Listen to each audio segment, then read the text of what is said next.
The rain was coming down in sheets as I stared out the window of my Seattle condo, the Space Needle a blurry silhouette in the distance. I'm Jasper, 44, and until recently my life felt as solid as the concrete beneath this building. I work as a software developer, a job I enjoy, and I've always been a practical, level-headed guy. That's probably why what happened hit me so hard. My wife, Willow, and I had been married for 15 years. We met in college, two awkward kids fumbling through computer science classes. She was always the more outgoing one, a graphic designer with a vibrant personality that drew people in. I was the quiet observer, perfectly content to let her shine. We built a good life together, a comfortable existence filled with shared dreams and quiet evenings. Or so I thought. It started subtly, almost imperceptibly. Willow began working later, claiming deadlines and demanding clients. She'd come home exhausted, barely able to muster a conversation before collapsing into bed. I attributed it to the pressures of her job, the cutthroat world of freelance design. I tried to be supportive, making dinners, running errands, anything to ease her burden. Looking back, I feel like an absolute fool. The first real red flag came during our anniversary trip to Portland. We'd planned a romantic weekend, wine tasting in the Willamette Valley, a fancy dinner at a farm-to-table restaurant. But Willow was distant, preoccupied. She spent hours on her phone, claiming it was work-related. She barely touched her wine, and at dinner she seemed more interested in the ambience than in me. One evening, while Willow was working on her laptop, I absent-mindedly reached for her phone to check the weather. It was unlocked and a notification popped up on the screen. A message from someone named Declan. "Can't wait to see you tomorrow night, beautiful." My blood ran cold. Declan. Who the hell was Declan? I clicked on the message and a flood of texts poured onto the screen. Flirty banter, suggestive emojis, explicit declarations of love. It was all there, laid bare in digital ink. My wife, the woman I had loved and trusted for 15 years, was having an affair. The world seemed to tilt on its axis. My hands trembled as I scrolled through the messages, each one a dagger twisting in my gut. I felt a nausea rising in my throat, a suffocating sense of betrayal that threatened to overwhelm me.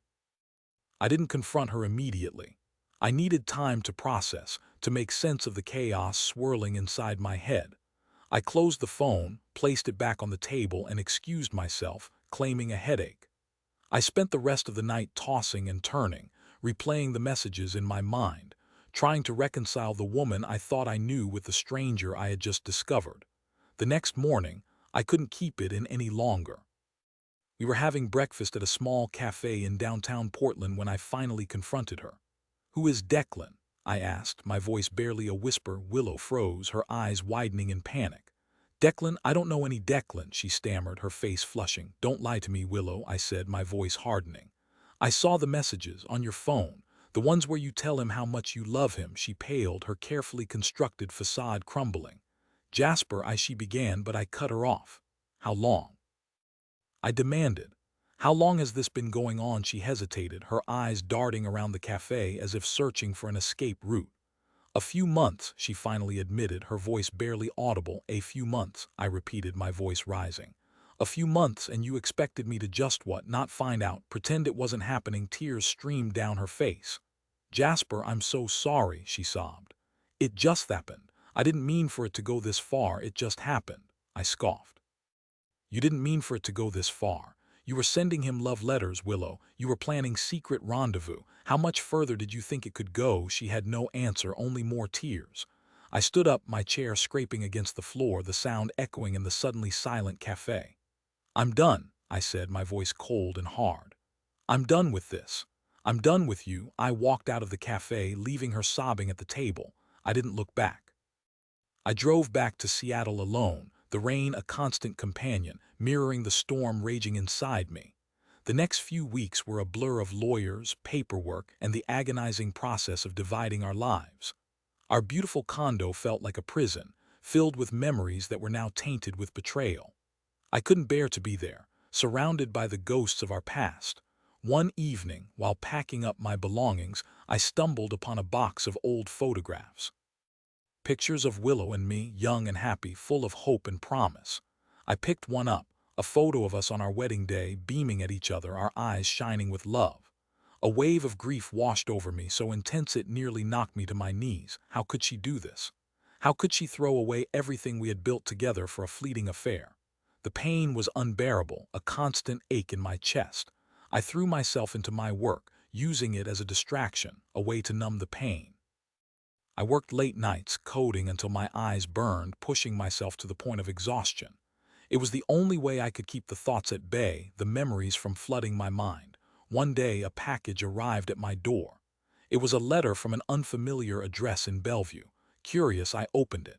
Inside was a single sheet of paper typed with no signature. "Declan is not who you think he is," the letter read. "He's a con artist, a manipulator. He preys on vulnerable women. You need to be careful." My heart pounded in my chest. A con artist, what did that mean? I reread the letter, searching for clues, but there were none. It was anonymous, a cryptic warning from an unknown source. I didn't know what to make of it, but something about the letter felt urgent. I decided to do some digging to see if I could uncover the truth about Declan. I used my tech skills to scour the internet, searching for any information about him. It wasn't easy. Declan seemed to have erased his digital footprint, leaving behind very little trace of his existence. But I'm good at what I do. I eventually found a few online forums where women were discussing their experiences with a man who fit Declan's description. They described him as charming, charismatic, and incredibly persuasive. He would shower them with attention, gain their trust, and then take them for everything they had. My blood ran cold. Willow had been conned. She had been manipulated by a master deceiver. The realization hit me like a punch to the gut. I knew I had to warn her to protect her from Declan's clutches. Despite everything, despite the betrayal and the pain, I couldn't stand by and watch her be taken advantage of. I called her, my hands trembling. She answered on the third ring, her voice hesitant. "Jasper," she said, her voice barely a whisper. "Willow, listen to me," I said, my voice urgent. "Declan is not who you think he is. He's a con artist. He's using you." She was silent for a moment. "What are you talking about?" she finally said, her voice laced with suspicion. I told her everything I had learned about the online forums, the women who had been scammed, the cryptic warning I had received. She didn't believe me, of course. She accused me of trying to manipulate her, of trying to ruin her new relationship. "You're just jealous, Jasper," she said, her voice rising. "You can't stand the thought of me being happy with someone else." "Willow, I'm not jealous," I said, my voice pleading. "I'm trying to help you. Please just be careful. Don't trust him." She hung up on me. I tried calling her back, but she didn't answer. I spent the next few days in a state of anxiety, worrying about Willow, wondering if she was safe. I knew I couldn't force her to believe me, but I couldn't just stand by and do nothing. I decided to take matters into my own hands.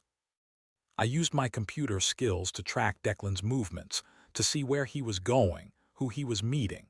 It wasn't easy, but I was determined to uncover the truth.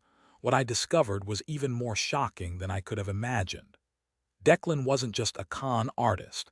He was involved in something much bigger, something much more dangerous. He was laundering money for a criminal organization, using his relationships with vulnerable women to move the funds. I knew I had to go to the police, but I also knew that Willow was in danger. If Declan found out that I was investigating him, he might try to silence her. I decided to confront Declan myself, to expose him and protect Willow. I tracked him to a secluded cabin in the Cascade Mountains, a place he used as a hideout. I drove there, my heart pounding in my chest, not knowing what to expect. When I arrived, the cabin was dark and silent. I crept up to the door, my hand on the doorknob, ready to face whatever lay inside. I burst through the door, shouting Declan's name. He was there, sitting at a table, counting stacks of cash. Willow was with him, her eyes wide with fear. Declan jumped to his feet, his face contorted with rage. "What the hell are you doing here?" he snarled. "I know who you are, Declan," I said, my voice trembling but firm. "I know what you're doing, and I'm going to stop you." He lunged at me, but I was ready. I dodged his attack and tackled him to the ground. We wrestled, trading blows, the cabin shaking with our struggle. Willow screamed, begging us to stop. I managed to overpower Declan, pinning him to the floor. "It's over, Declan," I said, my voice hoarse. "The police are on their way." He struggled against me, but I held him firm. Willow, finally realizing the truth about Declan, ran to my side. The police arrived a few minutes later, sirens wailing in the distance. They arrested Declan and took him into custody. Willow and I were left standing in the cabin, the silence broken only by our ragged breathing. "I'm so sorry, Jasper," Willow said, tears streaming down her face.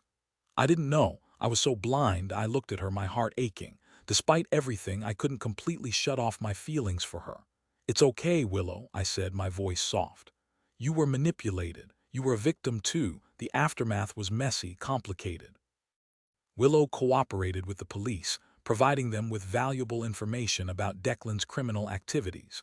She eventually testified against him in court, helping to put him behind bars. Our marriage was over, of course. The trust was broken, the damage irreparable. But we managed to salvage a friendship, a fragile bond built on shared history and a mutual understanding of the pain we had both endured. I moved on with my life, slowly but surely.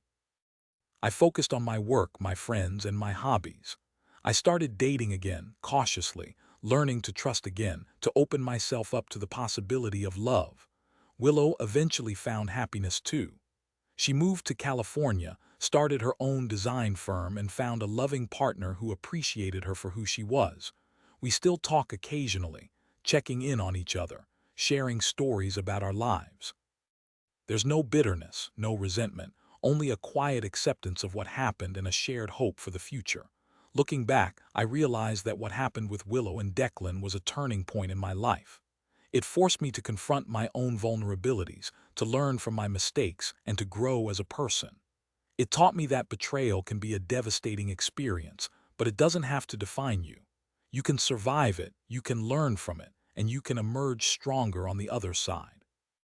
The rain has stopped now and the sun is beginning to peek through the clouds. The Space Needle is bathed in golden light, a symbol of hope and resilience. I take a deep breath, feeling a sense of peace I haven't felt in a long time. The past is behind me and the future is full of possibilities. And to anyone listening who's been through something similar, you're not alone. It hurts, it really does, but you can get through this. Focus on yourself, take care of yourself, and remember that there's always light at the end of the tunnel. You deserve happiness and you will find it again. Trust me.